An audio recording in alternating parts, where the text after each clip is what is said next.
Quem é que conhece esse personagem aí? Ou conhecia, né? Souberam que em março desse ano ele cometeu suicídio? Alguém chegou a ler a reportagem, procurou saber por que ele fez isso? Tem alguma ideia?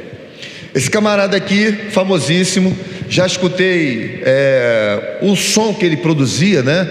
E tem alguns vídeos no YouTube muito bons, de algumas músicas muito interessantes dele. Um jovem assim, em plena, né, do momento assim, muito bom de fama, de conhecimento, divulgação, mas apesar da pouca idade e apesar do status que ele tinha na sociedade, principalmente no campo da música, ele tinha uma questão pessoal que era em busca de um significado para a vida. Um rapaz novo, bonito, né, famoso, talentoso, mas ainda assim se sentia vazio, estava faltando alguma coisa na vida dele. E aí então começa aquele envolvimento com álcool, com drogas, depressão, não suportou e acabou então cometendo suicídio. No ano de 2017 eu vi, isso foi filmado, né? O pessoal filmando um prédio altíssimo de um condomínio antigo que tem lá na Barra da Tijuca, um bairro de classe média alta, da praia, e a menina na beira da janela, pronta para pular, o pessoal pedindo, pelo amor de Deus, não faça isso.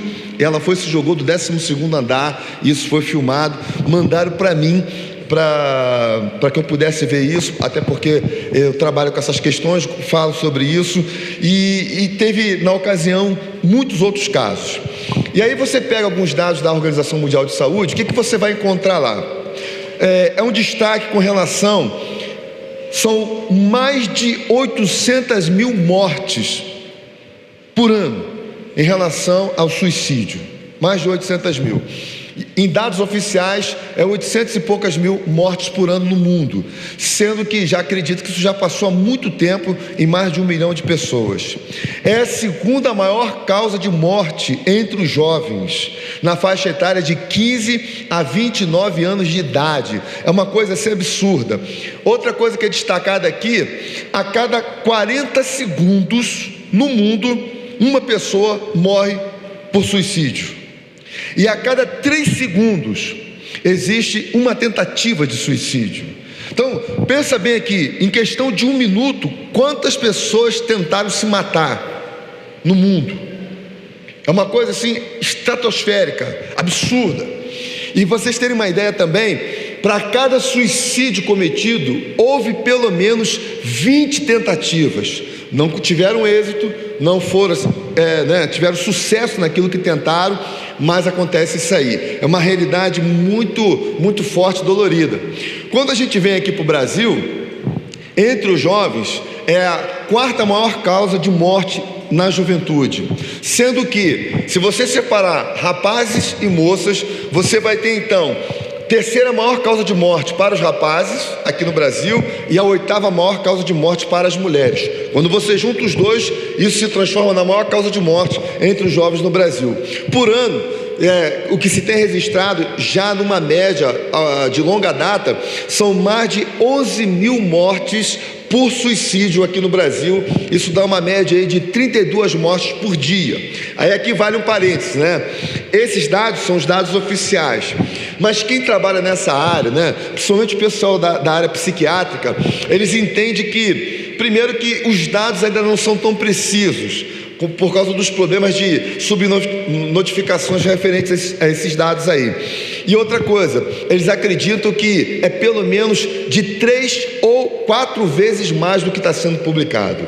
Ou seja, se numa realidade oficial é dito 32 mortes por dia, na realidade muitos acreditam que isso passa de 100, mas isso não é divulgado. Exemplos: alguém se matou, né? Pegou o carro lá e tal, e se jogou no penhasco, se jogou contra um outro veículo, morreu. Aí como é que é a notificação feita desse óbito? Fulano morreu por acidente de carro. Alguém utilizou uma arma e tirou a vida. Não, acidente com arma de fogo. Não se fala sobre suicídio. E daqui a pouco a gente vai ver a razão disso aí, né? Ainda no Brasil, a maior tentativa de suicídio está relacionada às mulheres. As mulheres tentam se matar mais do que os homens. Entretanto, os homens são muito mais eficientes nessa tentativa. Eles conseguem ter um índice maior de eficiência do que as mulheres, embora as mulheres tentem se matar muito mais vezes. Material utilizado, envenenamento, intoxicação, ingerir esses materiais, objetos supérfluos cortantes, enforcamento, armas de fogo, está citado ali. E aí chama a atenção também que o maior índice de suicídio está relacionado a gente solteira do que aos casados. Há no meio dos casados, mas há muito mais no meio dos solteiros. Outra coisa aqui, apenas um dado que eu vou pular para a gente enfatizar outras questões, enforcamento, intoxicação exógena, arma de fogo e outros meios utilizados aí. Bom, o que a Organização Mundial de Saúde entende com relação ao suicídio? Primeiro, é um grave problema de saúde pública. E na perspectiva dela, o que ela cita aqui? O indivíduo, muitas vezes acometido de um transtorno mental, vamos supor, uma depressão, que tem grande influência nesse processo, ele acaba perdendo muito da sua vida, da sua vivência, do seu prazer de viver, da sua alegria. Então, são os anos potenciais de vida perdidos. Então, se torna um caso de saúde pública. O problema da dor, seja psíquica, seja física, de todo o transtorno que envolve a pessoa e a família. Ainda, o desconforto que isso causa na família, o impacto que isso causa na família, também o impacto que isso causa na sociedade. Então, para a Organização Mundial de Saúde, suicídio é um problema de saúde pública, E para eles, prevenção é uma prioridade. Por isso que tem o chamado Setembro Amarelo, dia 10 de setembro, é o Dia Mundial da Prevenção ao Suicídio. Eles estão tentando, de alguma forma, fazer com que isso seja algo crescente e trabalhado em todos os países, porque o índice é muito alto em diversos lugares aí do mundo. Agora, quando pensamos aqui no Brasil, por que essa coisa também não acontece no Brasil? Então você vai ver algumas questões aí, tabu em torno do tema. Então as pessoas fazem a opção de não falar. Acho que se falar vai despertar mais interesse, vai despertar mais a curiosidade. Eu pessoalmente acho que a gente tem que falar. Eu sou daquela filosofia assim, prevenir é melhor do que remediar, Então eu prefiro falar, eu prefiro discutir, eu prefiro debater, prefiro alertar do que não falar. Eu já participei de sepultamentos de jovens que eu confesso que eu não gostaria de estar. O baterista da minha igreja, 21 anos, isso já tem 7 anos, um rapaz assim, pensa num garoto alegre, extrovertido, brincalhão, zoador, onde esse moleque chegava, a alegria estava presente, onde esse garoto chegava, o ambiente mudava, se estava para baixo, ficava para cima, era o perfil desse garoto. Ele era baterista do nosso Ministério de Louvor, brigou com a namorada inclusive era mais velha do que ele, estava com 21 anos na época, ela com 25, e aí tiveram um desentendimento, ela falou, não quero mais saber de você. Ele foi para casa e ingeriu veneno de rato. Evidentemente que não durou mais do que um dia e veio a falecer. Eu tive que sepultar esse garoto. Foi muito triste, foi muito doloroso, ele era uma pessoa muito querida. Participei do sepultamento de um rapaz de 24 anos que se enforcou também. Ele já tinha tentado 2 vezes, na terceira vez ele conseguiu. E você chega naquele ambiente, o clima é muito pesado, a família se sente culpada, os amigos se sentem culpados, as pessoas ficam questionando, onde foi que nós erramos, que nós não conseguimos impedir isso. Mas não é tão simples assim, a coisa é complexa. Embora dentro da área clínica da medicina, acredita-se que pelo menos 90% dos suicídios poderiam ser evitados, até porque a maioria deles, esmagadoramente, está geralmente associada a transtornos mentais. Você vai falar aí de depressão, que de todos os transtornos é o que mais contribui para isso, transtorno de ansiedade e outros afins. Então, se você tiver um tratamento preventivo, se você começar a tomar uma medicação adequada, e aí eu entro, né? Se você fizer um trabalho psicoterápico concomitante, né? E no nosso caso aqui, nós conhecemos a palavra, nós conhecemos a Bíblia, nós temos instrução na palavra, então a possibilidade de sucesso é muito grande para que isso não aconteça. Então a área clínica acredita que pelo menos 90% desses suicídios poderiam ser evitados. Agora, por que não são evitados? Pela ausência de informação, pela ausência de divulgação, pela ausência de tratar com muito mais seriedade um problema que é sério, onde a Organização Mundial de Saúde vê isso como um caso de saúde pública, né? Então, você vai ter todas essas questões envolvendo o Brasil. Desculpa aqui, volta aqui. Estigma e criminalização. A família fica muito marcada, lá a família do cara que se matou, a família do doido, as pessoas vão apontando o dedo, a sociedade faz isso, né? A família fica muito prejudicada. Atendimento negligenciado, de alguma forma está tendo uma tentativa de preparar os profissionais da área de saúde para atender nas emergências médicas, né? Pessoas que vão para lá com ideação suicida. Abordagem sensacionalista da mídia. A mídia só fala do problema de suicídio quando alguém famoso morre, somente. Então, quando o Aves morreu em março, se matou em março, então foi falado, reportagem, as revistas mais importantes do mundo inteiro comentando como é que alguém, no status dele, né, na posição que estava, cometeu um negócio desse. Aí procuram especialistas, procuram os psiquiatras para que eles deem as opiniões, para que eles falem, né? Eu não sei quem chega com... Como é o nome daquele comediante que se matou alguns anos atrás? Lembra dele? Oi? Americano. Robin Williams, né? O vídeo mais acessado do YouTube é o dele. E quando ele faleceu, o cara era comediante, um cara muito querido, um excelente ator, por sinal, se matou. Problema de depressão, problema com álcool, provavelmente, né, abuso com drogas. E aí foi aquela coisa toda. A mídia só faz estardalhaço sobre o assunto quando alguém famoso morre. Então é sempre uma coisa assim, sensacionalista. A questão também, acesso a métodos para a prática de suicídio, que deveria ser debatido também, falado. O abuso de substâncias químicas, né? Então você vai ter consumo de álcool, consumo de drogas, né? Muita gente cheirando, muita gente fumando, muita gente enchendo a cara, e a galera acha que isso é bacana, né? Andar com um copo na mão, cheio ali e tal. Bebi todas, tomei todas, entornei todas, né? Tava caindo para lá, caindo para cá. Pessoalmente eu penso assim, não por ser cristão, mas qual é a graça de alguém encher a cara e ficar caindo que nem um retardado para lá e para cá? Qual é a graça? Qual é a vantagem disso? Não vejo graça nisso, não consigo ver graça nisso. E não precisa nem ser cristão para isso, é questão de, qual é a graça disso? Eu encho a cara, fico caindo para lá e para cá e falando muito besteira às vezes. Não tem graça isso. Até porque os resultados depois são os piores possíveis. Esse camarada aqui não é do nosso tempo, não é da nossa época. Emile Durkheim, um sociólogo, alguns acreditam que ele é o pai da sociologia. Em 1897 ele escreveu um livro intitulado O Suicídio, e ele está abordando isso em 1897. A gente nem sonhava em nascer, nem eu sonhava em nascer nessa época, imaginem vocês, né?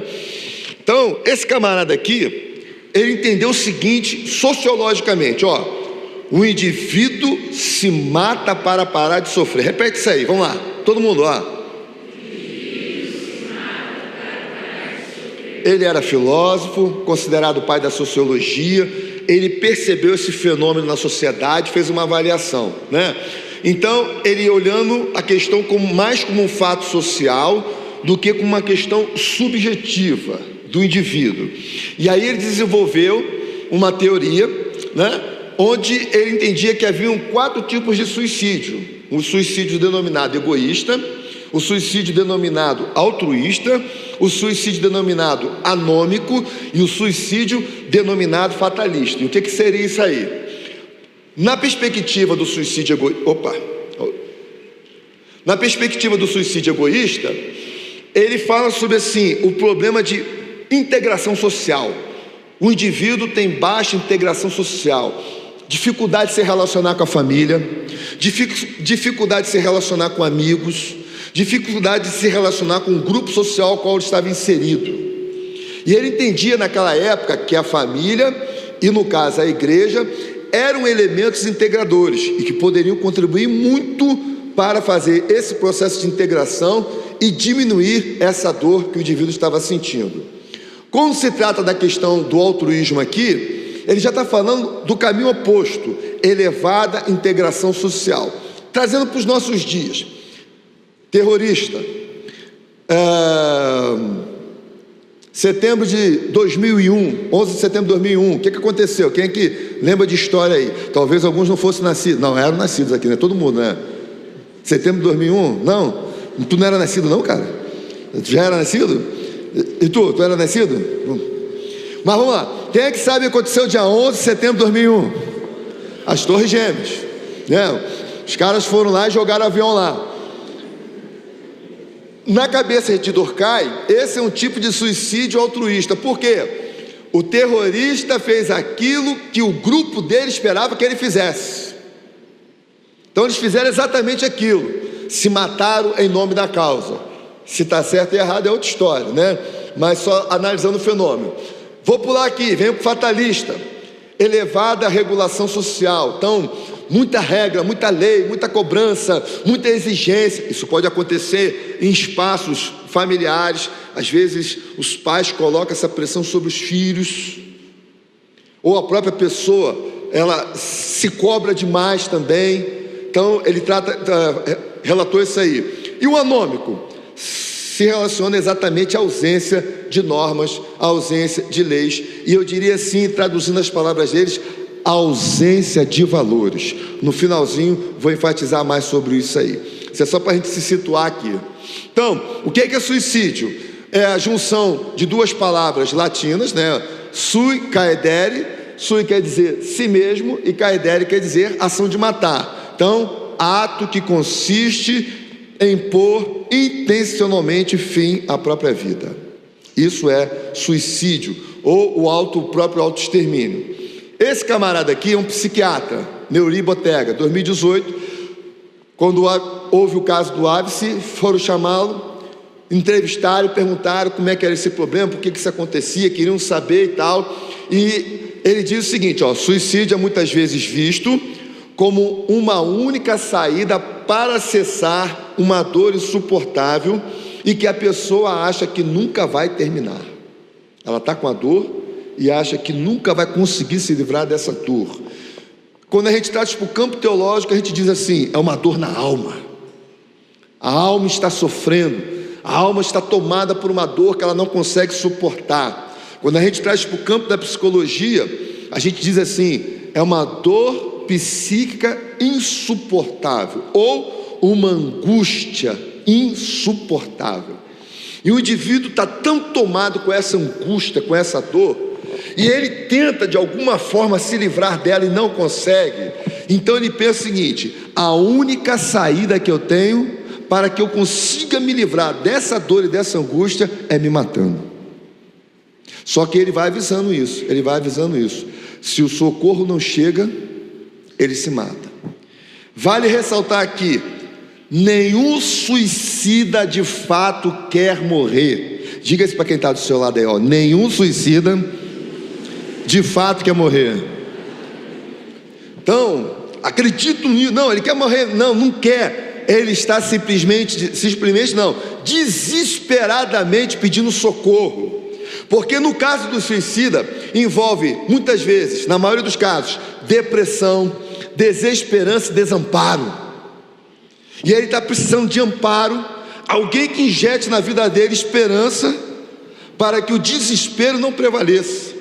Então grava bem isso, ninguém que diz que quer morrer de fato quer morrer. Quem diz que quer morrer está dizendo, socorro, pelo amor de Deus, alguém me ajude, eu preciso de ajuda. Essa é a leitura correta. E vocês podem fazer isso relacionado, Deus nos livre e guarde, a vocês mesmos, mas quem sabe colegas que estão estudando com vocês, caminhando com vocês aí. Então, como disse aqui, quer dizer que quando ele está falando de se matar, na realidade está pedindo socorro, ele quer socorro. Estou pulando muito rápido.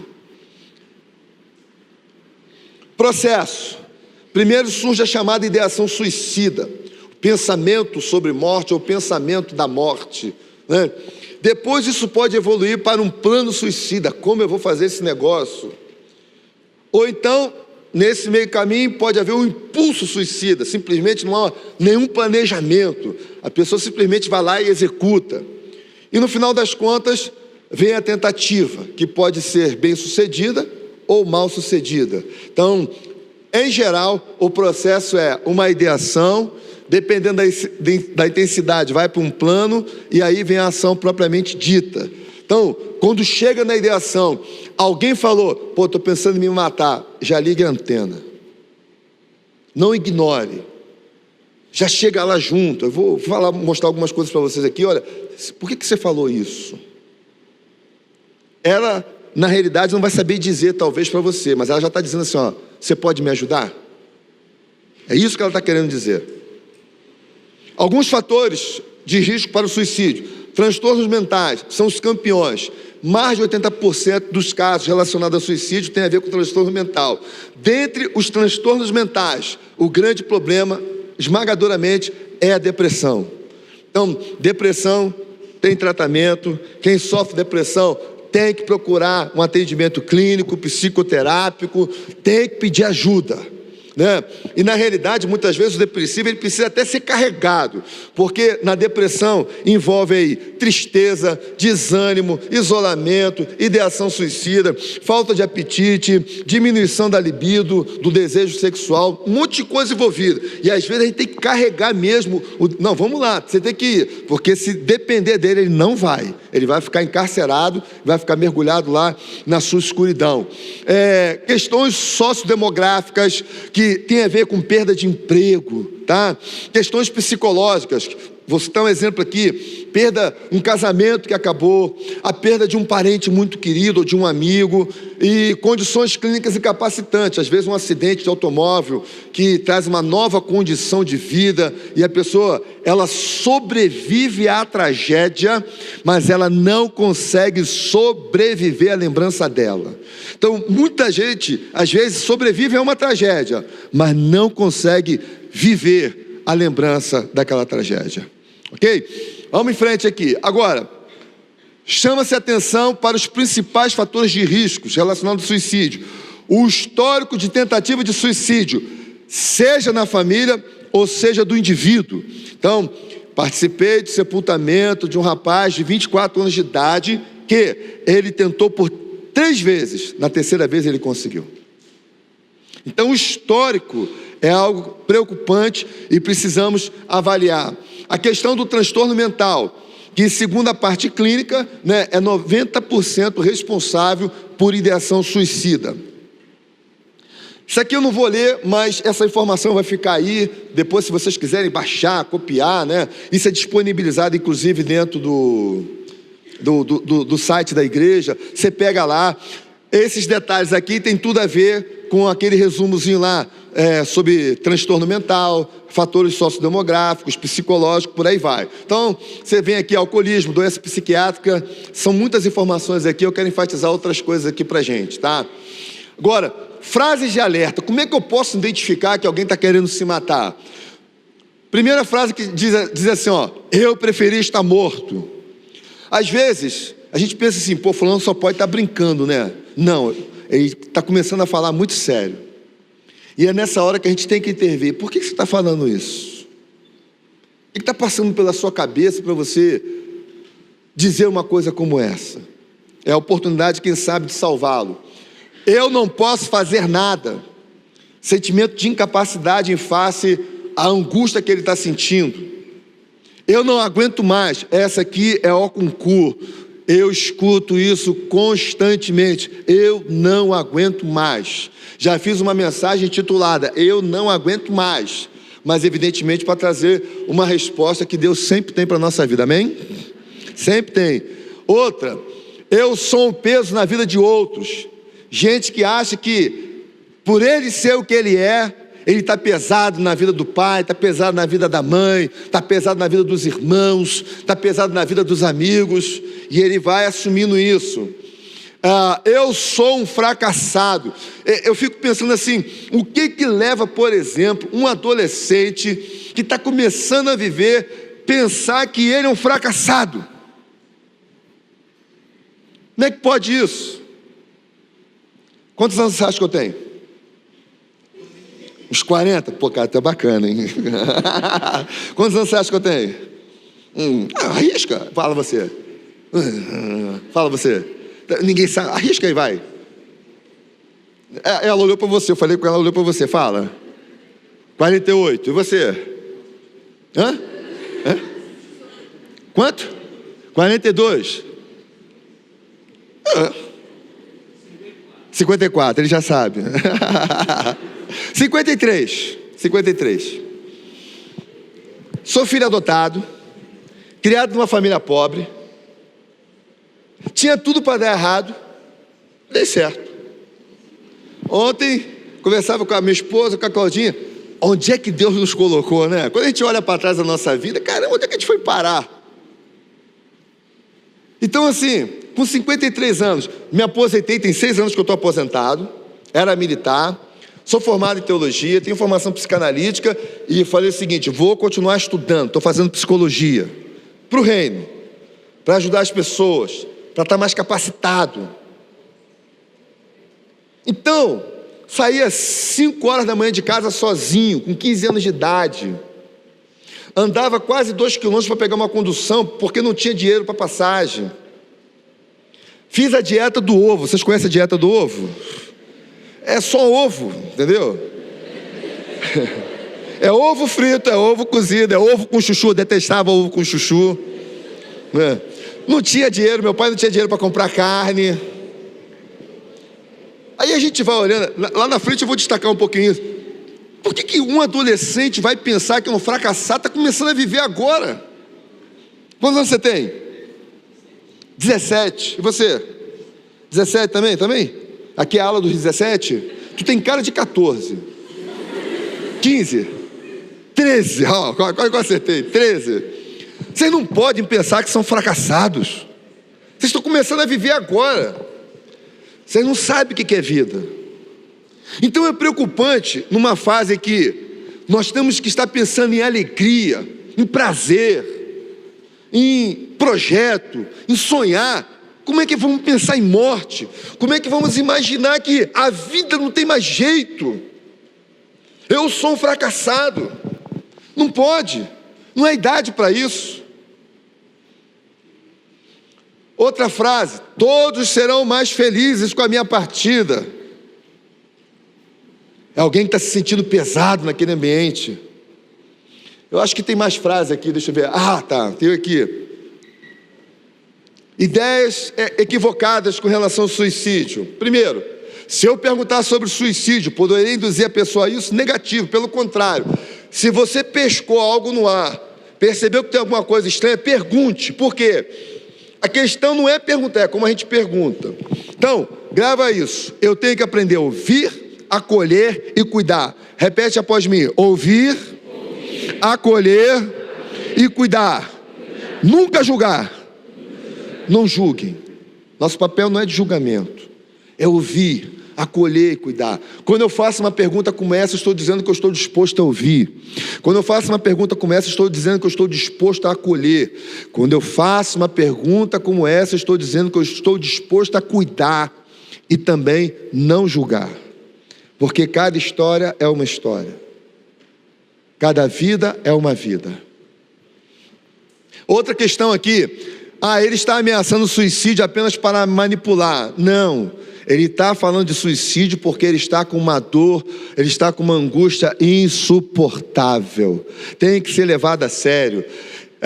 Quem quer se matar, se mata mesmo. Já ouvi várias pessoas falarem isso. Quem quer se matar, se mata mesmo. Coisa mais absurda. Esse negócio aqui não tem a ver com a ideia, né, de coragem ou de covardia. Não, quem quer se matar está pedindo socorro, ele não quer se matar. Quando ele diz assim, eu quero me matar, grava isso, ele não quer se matar, ele está pedindo socorro.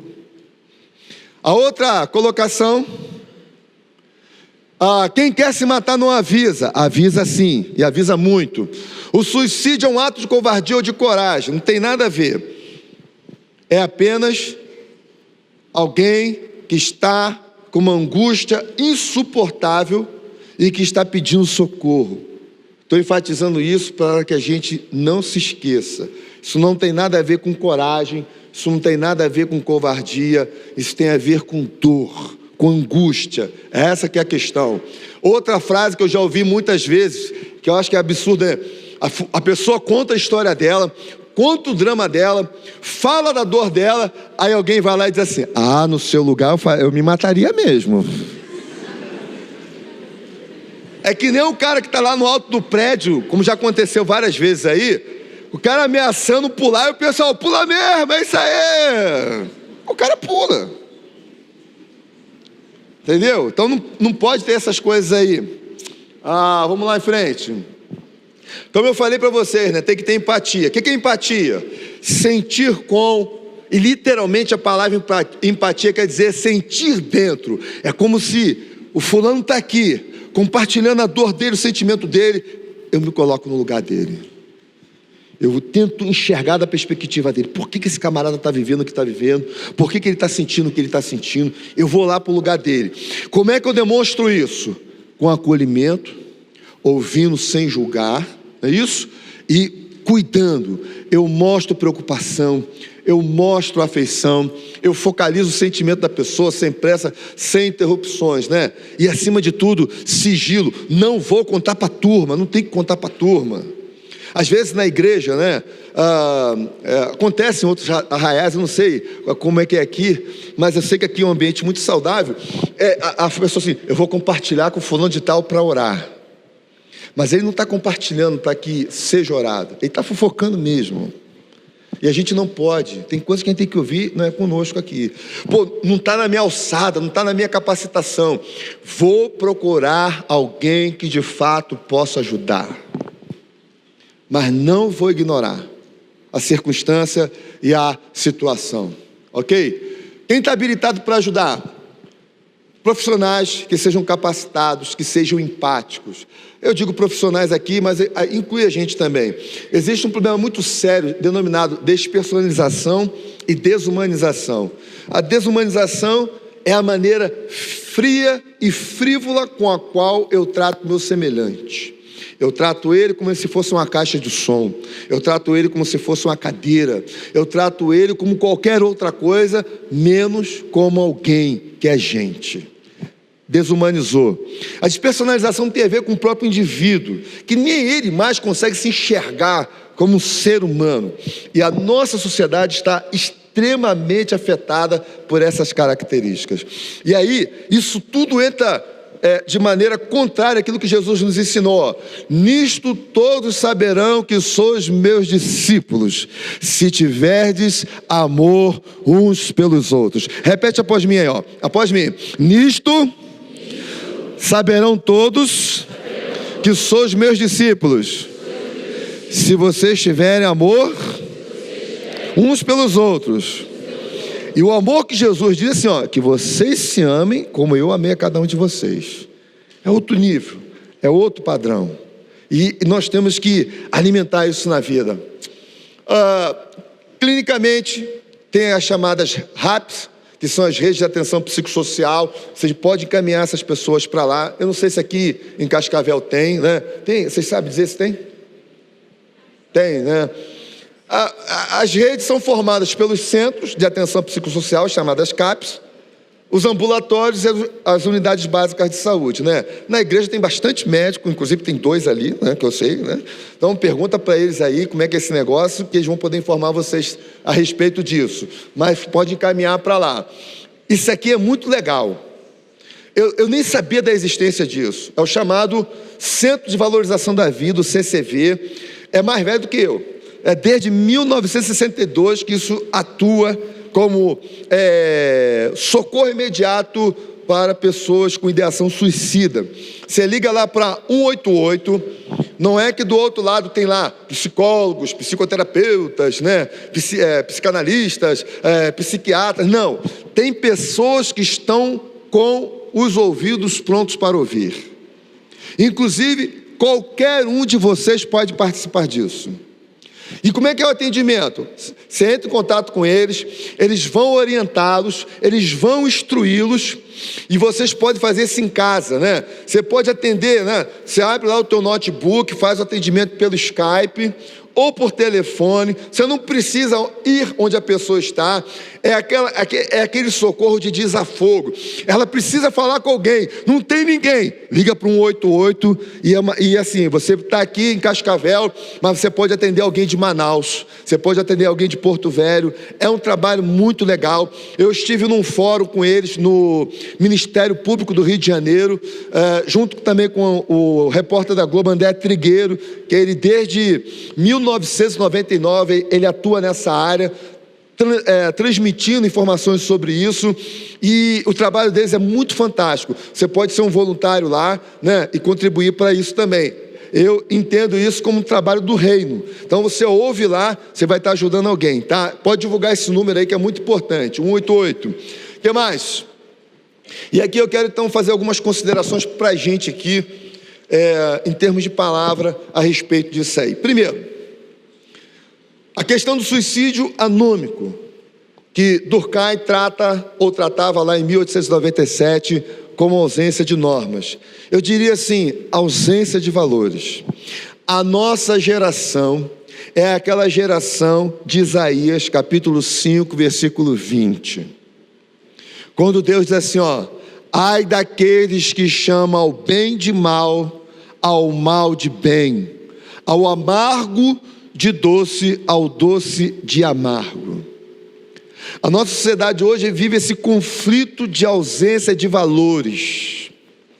Os nossos valores estão sendo assim, trabalhados de uma forma muito perversa, e nós estamos perdendo a capacidade de realmente reconhecer aquilo que de fato precisa ser valorizado. E muitas vezes começa dentro de casa, com as relações familiares, a falta de respeito com os nossos pais, a falta de respeito com os nossos irmãos, a falta de respeito com o nosso semelhante. Então os valores estão sendo assim tripudiados na nossa sociedade. E aí, o mapa da violência que foi divulgado, se eu não me engano, no início desse ano, cita lá que houve 60 mil homicídios no Brasil, no último levantamento. E pensando sobre isso, eu entendo que o homicídio tem a ver com uma questão de valor, valor à vida, valor que o outro ser humano dá para o outro ser humano. Então, numa questão jurídica, homicídio é alguém que tira a vida de outro alguém, um ser humano que mata outro ser humano.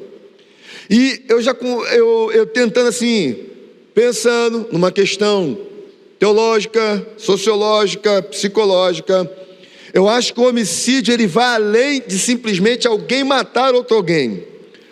Esse índice de homicídio que nós temos no Brasil, na realidade, é também um suicídio social. Por quê? Que quando um homem mata outro homem, quando um ser humano mata outro ser humano, ele está provocando um suicídio social. Eu estou provocando o extermínio da espécie. Isso é uma maneira de ver a sociedade suicida. Então, nas nossas relações, muitas vezes nós estamos matando um ao outro, mas na realidade, quando eu estou matando alguém, eu também estou matando a mim mesmo, porque eu estou atingindo a minha espécie. Eu acho que Durkheim, nessa época lá, em 1897, teve uma percepção muito importante a respeito da sociedade, e essa percepção dele, hoje, ela é, assim, em grande escala na nossa sociedade. As pessoas não têm sensibilidade. Saí lá da casa do pastor Jefferson agora, estava vendo um vídeo, as pessoas indignadas, uma mulher correndo, o cara atira nela pelas costas, ela cai, não satisfeito, ele atira de novo, a arma falha. Chega um outro dizendo para ele assim, dá a impressão que deixa para lá, ele recarrega a arma e atira 3 vezes na cabeça dela. E sai andando como se nada tivesse acontecido. Valores. Quanto é que vale uma vida? Uma vida vale o sacrifício de Jesus na cruz. Jesus, mais do que morrer por uma multidão, morreu por indivíduos. Jesus, mais do que morrer por uma coletividade, Jesus morreu por individualidades. Eu morri por você. Enquanto que Jesus deu a vida dele para que outros tivessem vida, nós temos uma sociedade caminhando no caminho oposto. Estão tirando gratuitamente a vida dos outros. E o pior, esses acontecimentos podem nos afetar, na medida que estamos recebendo informações e nos alimentando disso. E aí a gente tem que contrapor. E é nessa hora que entra a palavra, que entra o conhecimento do valor que a palavra tem e dos valores que ela transmite. Quanto mais eu me encho do conhecimento desses valores, mais eu tenho condições de combater os desvalores que a sociedade prega. Então cresço na palavra, cresço no conhecimento da graça. Relacionado a adolescentes e jovens, o que eles conseguiram perceber que tem atingido tanto essa juventude que tinha que estar pensando em vida, em prazer, em alegria, em se divertir, em sonhar, em criar projetos, né? E trabalhar. Perceberam que há uma turma muito grande vítima de bullying. E é engraçado que na minha época ter apelido era uma coisa boa, né? Eu lembro até hoje o apelido que minha esposa tinha. Na verdade ela me contou depois. Posso falar teu apelido? Como é que era? Posso? Gente, aquele mulherão ali era chamado de Olívia Palito. Quem não conhece a história de Popeye? A Deise era magrinha. Nós, quando casamos, ela tinha 49 quilos. Eu contava as costelas delas aqui. Contava. Mas nem por isso é traumatizada. Meu Deus, me chamaram de Olívia Palito a vida inteira. Até porque teve uma evolução assim, enorme fisicamente, né? Ficou um mulherão. Não chamei ela de gorda não, Tô falando que a mulher, né? Bonitona, aí vai ficar traumatizada, porque lá na adolescência chamou de Olívia Palito. Vocês não têm ideia de quantos apelidos eu tive na vida, mas nenhum deles pegou. Os nossos colegas, a gente não sabia o nome, porque chamava era apelido. Todo mundo tinha um apelido, você mal conhecia o nome. Pô, quando o cara falava o nome, pô, quem é fulano de tal? Pô, é o Ratinho, cara. Ratinho tem esse nome? É esse nome. E a gente, nem por causa disso. Agora, qual é o problema do bullying hoje? O problema do bullying é que a zoação vem com requinte de crueldade. Não há limite e não há parâmetros. E isso tem afetado muita gente emocionalmente, psicologicamente. E a gente não pode se associar a essas coisas. Nós temos que ter sensibilidade para fazer uma leitura do quanto as nossas brincadeiras estão afetando o outro. E o bullying é algo que tem contribuído para a ideação suicida no meio dos jovens e principalmente no meio dos adolescentes. Uma outra questão também levantada aqui é o envolvimento com álcool e drogas. Não está ali, mas está aqui na cabeça. Então, às vezes, de maneira associativa, problema emocional, mergulha no álcool ou mergulha nas drogas e muitas vezes boa parte dessas vidas são ceifadas. Gostava muito de um ator chamado Heath Ledger. Ele foi o Coringa do Batman, o melhor Coringa que eu já vi na vida, né? Como também foi a melhor série de Batman. Eu gosto de filme. E esse camarada, em pleno auge da carreira, é encontrado morto. Houve um silêncio, mas era nítido que esse cara cometeu autoextermínio através de álcool e drogas. E remédios também. Não estava suportando a angústia que ele estava carregando naquele momento. Outra questão aqui são os conflitos familiares. Os ambientes familiares completamente desajustados, afetando, né, o aspecto emocional de cada adolescente, de cada jovem. Falei esse assunto numa universidade lá no Rio de Janeiro. Um público em torno de 250 pessoas. Quem era crente, não sei. Quem não era, não sei. Mas eu só sei que muita gente estava chorando naquele ambiente acadêmico, por causa de conflitos familiares. Essa guerra constante entre marido e mulher, sem considerar os filhos. E muitas vezes alguns pais, irresponsavelmente, para atingir o cônjuge, usam os filhos para poder ferir o outro.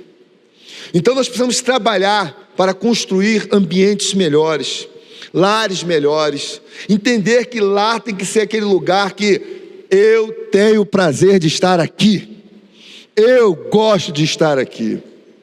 E eu diria para vocês que são os mais novos, se de repente vocês convivem dentro de um lar, pai e mãe está sempre brigando, de alguma maneira, né? Vocês que conhecem a palavra, vocês que conhecem Jesus, nunca desistam deles, mas vai lá, ora ao Senhor, clama por eles, quem sabe, em algum momento, em algum lugar, em alguma hora, o Senhor vai operar e essa família vai ser transformada em nome de Jesus, amém? Façam isso, mas nunca desistam. Outro fator que tem afetado, a questão da tecnologia, aquela falsa sensação de estar junto. Vocês se comunicam pelo WhatsApp, vocês falam pelo Facebook, né? E aí comunica lá, eu tenho tantos seguidores no Instagram, e aí a gente fala no Twitter e tal, estamos juntos. Falsa sensação. Sabe o que conta? Vem cá, brother, por favor. Sabe o que conta? O que conta mesmo no relacionamento é isso aqui. Pô, chegou, meu irmão, toca aqui, dá um abraço, né? Vamos sentar, vamos aqui, vamos bater um papo, vamos comer uma pizza, vamos engordar. A gente é bem atlético, né? Tu joga bola? Basquete. Ah, ele joga basquete, eu sou do futebol. Ainda sou do futebol, enquanto der, enquanto o joelho permitir. Mas tem que ter esse negócio, sentar, confraternizar. Estou sabendo que tem hambúrguer depois aí, né? Ótima oportunidade, vamos engordar e bater papo, trocar ideia. Guarda o celular, não fica no zap toda hora, né? Então, usa o zap, eu uso, minha mulher usa. De vez em quando ela fica no zap lá, o que você está vendo aí? Não, estou olhando a informação. Aí quando ela quer atenção, eu estou no zap, o que você está vendo aí, né? Ela quer atenção. Então, o problema não é a tecnologia, o problema é o que nós estamos permitindo com que a tecnologia faça conosco. Então não abra mão de estar junto, não abra mão de brincar. Essa é uma geração, gente, que talvez não tenha história para contar. Gente que não sabe o que é brincar de pique. Sabe o que é brincar de pique? Já ouviu falar? Sabe o que é isso? Brincou alguma vez? Tu brincou que tipo de pique? Foi tão marcante que tu tá na dúvida, né? Quem é que já brincou de pique aqui? Qual foi o pique que você brincou? Pique esconde. Esse era bom, né? Isso era legal. Agora tu brincou na adolescência quando tu era criancinha? Criancinha, né? Olha só.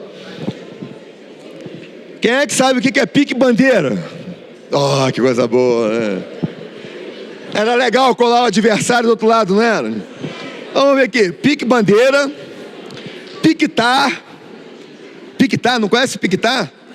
Não, alguém tinha que correr atrás de alguém. Quando tocava lá, tá contigo. Aí o outro tinha que salvar. Tem outro nome isso? Ah, é pega. Pega já é um nome suspeito, né? Pega, ficar... Tá.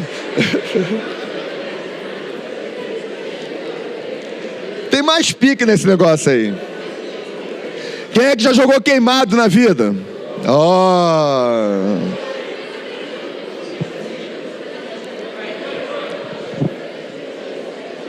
Quem é que já deu topada na vida brincando? Topada.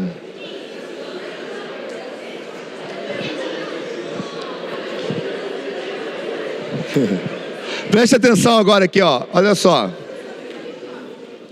Sabe qual é o grande problema da geração Y? Ela não tem história para contar. A história dela está resumida à tecnologia. Os relacionamentos dela está resumido à tecnologia. E quando se encontra pele com pele, é para transar. E muitas vezes, aquele orgasmo que pode ser legal ou não, depois gera frustração, culpa e um sentimento de punição. E ela vai se entregando um relacionamento após o outro. O pega-pega, que poderia ser um pique-tá, se torna simplesmente um elemento de punição.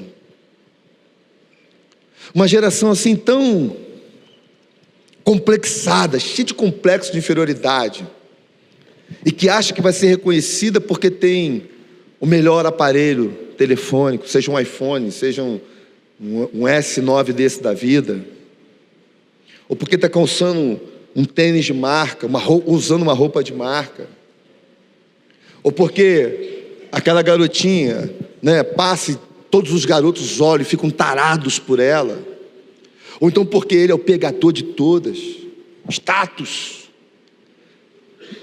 Mas quando vai deitar, vem a realidade: o que eu estou fazendo com a minha vida? Às vezes não é com essa pergunta, mas a crise está lá. Aproveite o tempo que vocês têm e criem histórias, boas histórias de relacionamento. Sabe qual é o prazer de estar aqui? Existem inúmeros, mas existe o único prazer, é estar com Jefferson e Cláudia. Porque nos conhecemos alguns anos atrás, não faz muito tempo não, foi na década de 80. Em 1988, uns 30 anos já. Mas houve uma história, houve um encontro. E apesar do tempo, essa história está marcada e registrada. Qual é a história que vocês têm para contar? A tecnologia, na maneira equivocada de ser utilizada, produz essa falsa sensação de estar junto. Estar junto é estar do lado, é resgatar abraços honestos, sinceros, acolhedores, olhar olho no olho, respeitar o outro, andar junto. Isso vai para a vida toda. E quando vocês estiverem lá na frente, como alguns já estão, é o meu caso, a gente olha para trás, puxa, como é bom ter história para contar. Como é legal. Aí qual é a história que tu vai contar? Tu não tem história, porque a única coisa que você soube fazer foi ficar no Zap. Mais nada. Se tem uma coisa que fica na nossa vida, é relacionamento. E ontem, no encontro aqui da oficina, deixei uma frase aqui muito séria e muito importante. Nós somos resultado dos nossos encontros. Quando alguém passa pela vida de alguém, esse alguém e esse outro alguém nunca mais vai ser o mesmo, para o bem ou para o mal. Nós somos resultado dos nossos encontros. Quanto mais encontros sadios, melhor para nós. Porque o outro, sendo bom, nos ajuda a nos construirmos e sermos melhores a cada dia que passa. Amém? Então, faça uma experiência. Você não vai morrer se ficar sem celular. Experimenta marcar encontros que vocês não olhem para o celular. Vamos comer uma pizza, vamos trocar ideia. Guarda o celular, faz um teste. Aí você pensa assim: eu não consigo. Consegue, você é mais forte do que você imagina. Diga para quem está do seu lado: você consegue. Você é mais forte do que você imagina.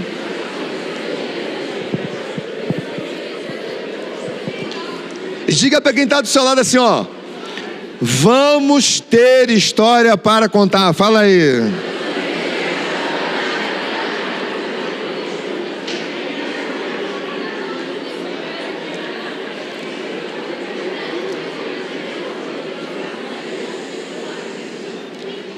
Outra questão, desemprego.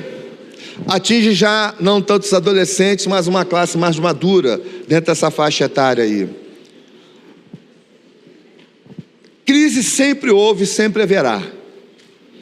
O Brasil hoje tem entre 13 e 14 milhões de desempregados. Mas você de Jesus, E a Bíblia diz que Deus cuida de nós. E ela diz assim, olha, não andeis ansiosos por coisa alguma. Quando ela diz isso, ela diz o seguinte: eu admito a chegada da ansiedade, só não aprovo que você ande com ela. Deus está dizendo, ela pode chegar, mas você não precisa andar com ela. Então o texto diz assim: não fiquem ansiosos por coisa alguma. Antes, as vossas petições sejam todas elas conhecidas diante de Deus, com orações, com súplicas e com ações de graças. E a paz de Deus, que excede a todo entendimento, guardará os vossos corações e os vossos pensamentos em Cristo Jesus. Deus está dizendo, eu sou também um Deus que promovo saúde emocional e saúde psíquica. Não precisa sofrer de transtorno de pânico, não precisa sofrer de transtorno de ansiedade, não precisa. No Brasil, 18 milhões de pessoas sofrem de transtorno de ansiedade. Você não precisa fazer parte disso. Deus está dizendo, deixa comigo, coloca diante de mim. Eu sou o teu Deus, eu sou o teu Senhor que te ajuda, que te guarda. Amém? Outra questão aqui, olha, essa ideia de ser feliz o tempo todo. Você abre o Facebook, né? Dá inveja de algumas pessoas, não dá inveja? Caraca, onde fulano tá? Chegamos aqui, um casal ontem falando com a gente, pô, nós vimos o Tijolo. Tijolo tá lá em Nova York aí. Tijolo é um cara, é o marido de uma esposa que esteve aqui com a gente há 2 anos atrás, né? Participou do retiro e tal, fez amizade, e o pessoal falando, Tijolo em Nova York. Falei, Tijolo está em Nova York e tal. Aí você pensa assim, Tijolo está feliz da vida. Eu também ficaria feliz da vida em conhecer Nova York, Paris, né? Grécia, e por aí vai. Agora, a questão não é essa, a questão é que existe aí uma filosofia enganosa dizendo que você tem que ser feliz o tempo todo. Presta atenção numa coisa aqui. Ninguém, absolutamente ninguém nessa vida é feliz o tempo todo. Quando você lê o livro de Eclesiastes, diz lá assim, ó, há tempo de sorrir, mas também há tempo de chorar. Há tempo de abraçar, mas também há tempo de deixar de ser abraçado. Jesus disse assim, no mundo tereis aflições, mas tenham bom ânimo, eu venci o mundo.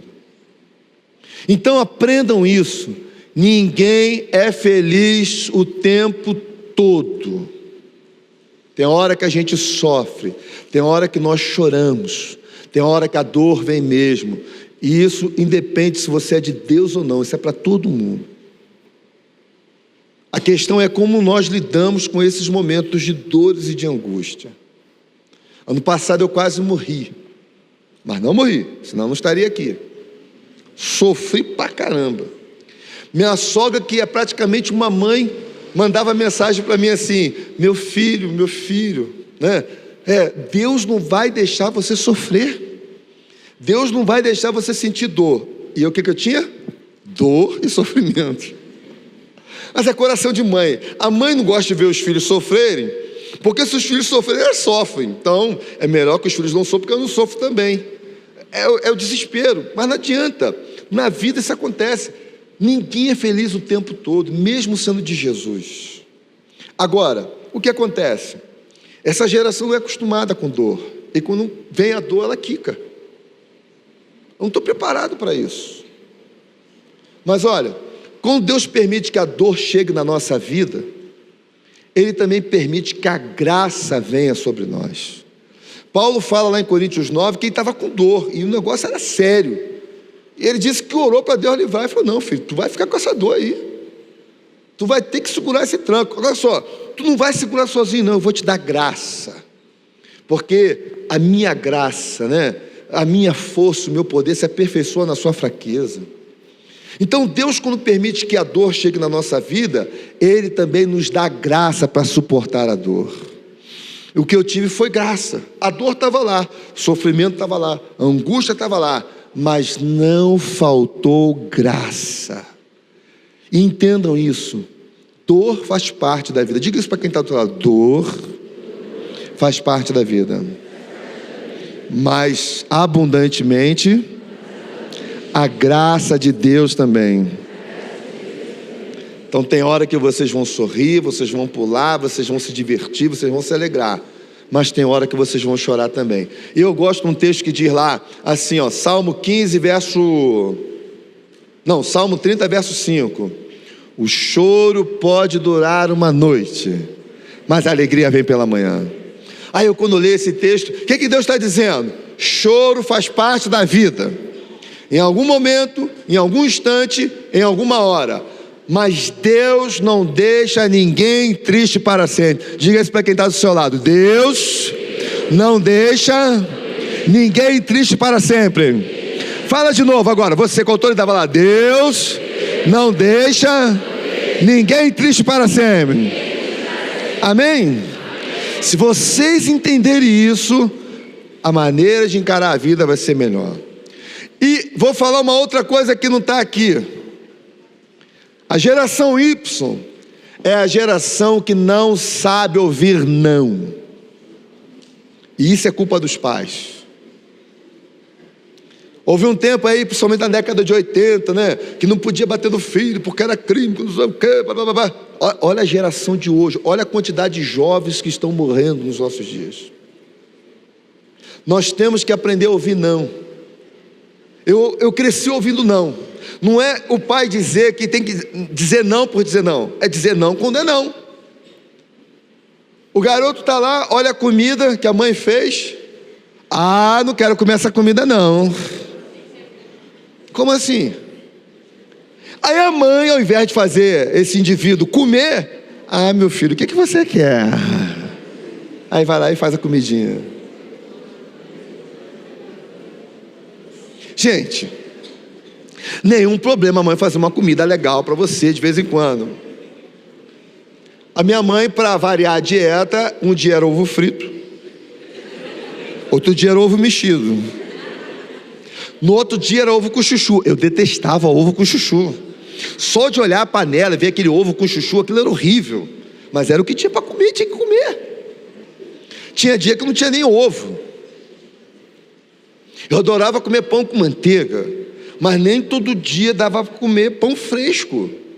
Tinha que comer pão dormido, duro. Passava manteiga lá, né? Tinha que comer, é o que tinha. Então, a galera não está acostumada a ouvir não. Aprenda uma coisa, olha só. Na vida, nós vamos ter que ouvir muitos nãos. Não tem jeito.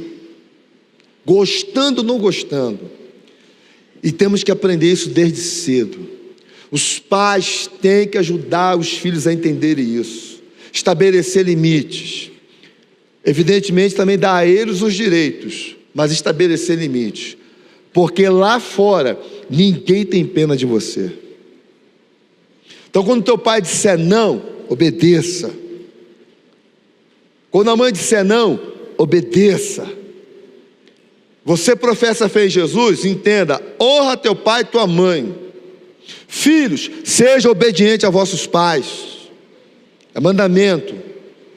Eles vão errar. Meus pais erraram comigo, mas foram pessoas honradas. Dou graças a Deus a um homem que sou graças a meu pai. Meu pai era daquele cara que dizia assim: a palavra de um homem vale mais do que um documento assinado. E não era discurso, porque eu vi isso na vida dele. Eu aprendi a ser honesto não com o cristianismo, aprendi a ser honesto com meu pai.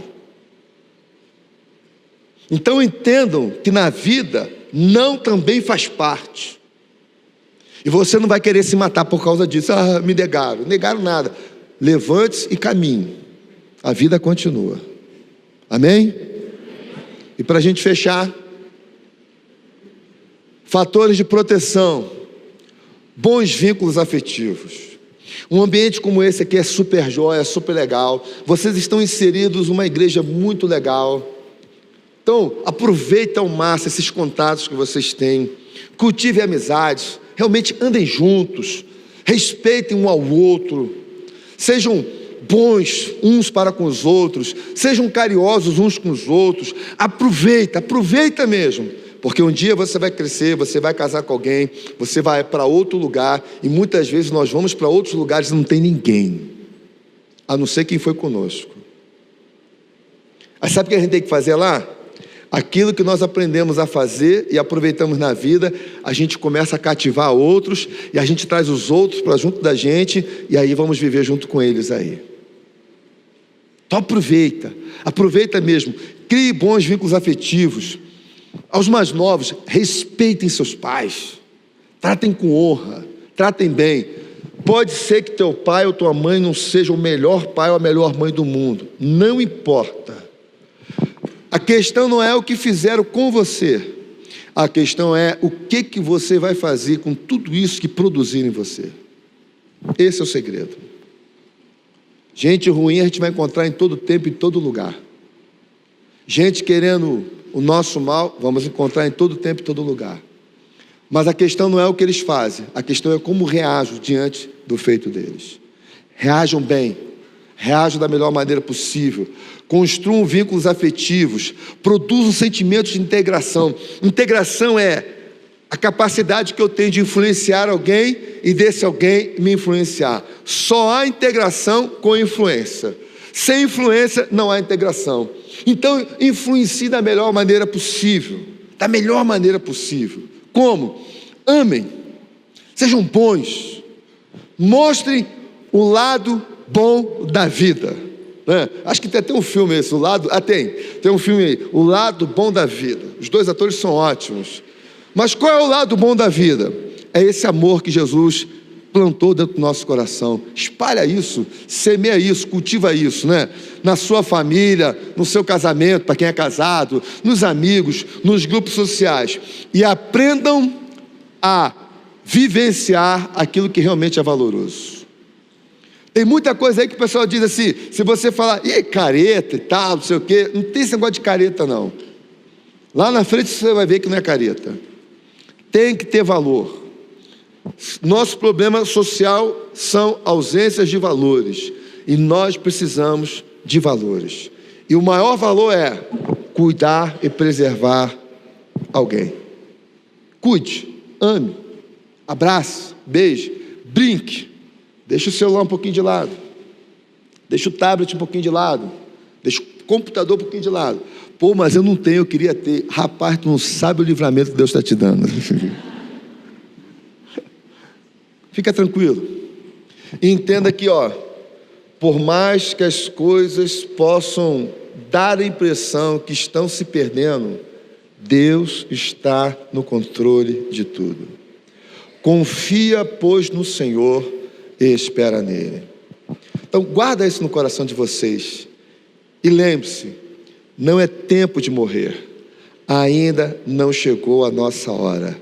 É tempo de viver e vamos aproveitar cada momento, cada minuto que Deus nos tem concedido. O grande segredo da vida não é viver nem muito, mas é viver bem. Quando é que eu vivo bem? Quando eu vivo com propósito. E qual é o propósito? Eu estou aqui para servir a Deus. Não há projeto melhor. Mas isso não nos proíbe de lazer, de diversão, de escolher e de criar e construir amizade, criar e construir laços. Façam isso, vivam, escolham viver, escolham ser felizes. Deus abençoe a todos. Amém?